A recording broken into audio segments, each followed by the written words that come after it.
Hi everybody. Gosh, it just finished raining here in New Mexico. Not a lot, but something to get started. It's been so dry here and we've had to water just to keep the plants from dying. It's just such a breath of fresh air to get this nice cool breeze and a little bit of rain. And it made me think about sharing something with you in regards to hydration. Hydration is really important here in New Mexico, as you can imagine.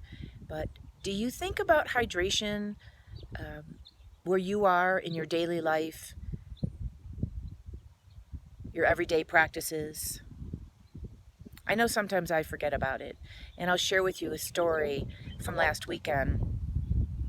I'm pretty clear with taking care of myself and what I need to do and the practices, whether I do them or not, and how it affects me. But last weekend, I actually went to a lake here in New Mexico, which in itself was fabulous. They're not all that common here. And we spent the entire afternoon outside in the heat and in the sun. And although we were covered on a pavilion, there still was a lot of time outdoors. I thought I drank enough, but the next morning, I just couldn't get out of my own way. I was exhausted, I had a headache, I couldn't function really, and I realized I probably had a little heat exhaustion and also dehydration.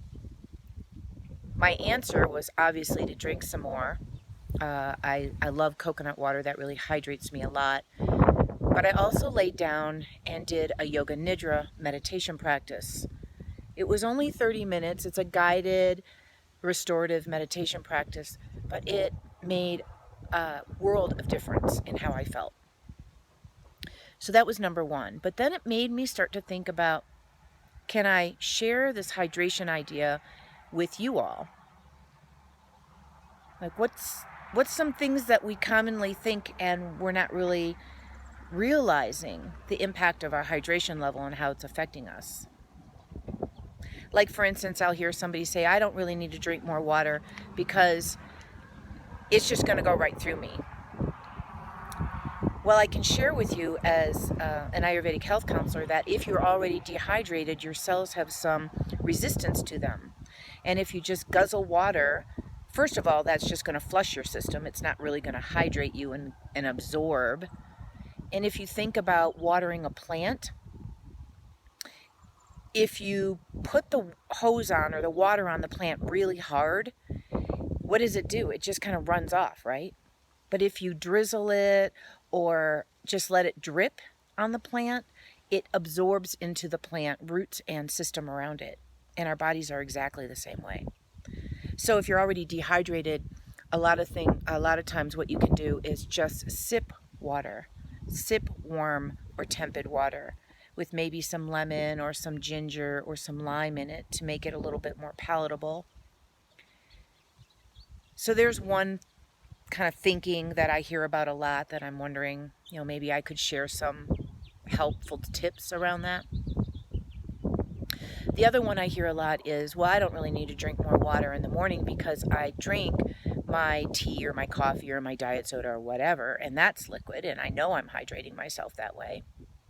Not so much, because anything that's caffeinated, your body has to work harder to process, which is a dehydrating process usually.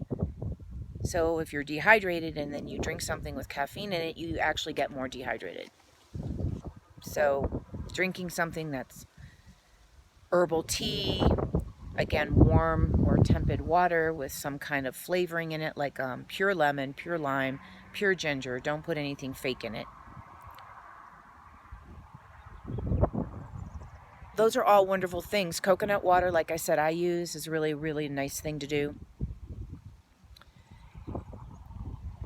And hydration is really, really important. We're like 78%, I think it's 78% water.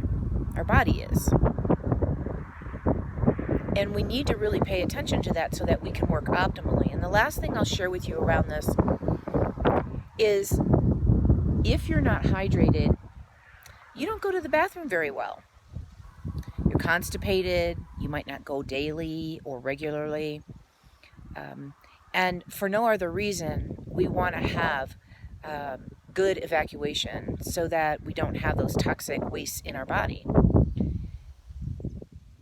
If you suffer from digestion issues at all, if you have constipation issues at all, I would highly recommend thinking about the hydration level in your body first. So those are just some quick little tips that came to me today when I was watching the rain and really connecting with how important the rain is for the earth and for this area that I live in New Mexico especially, and how connected the water is to our bodies and our cells and our health and well-being. So I hope that was helpful.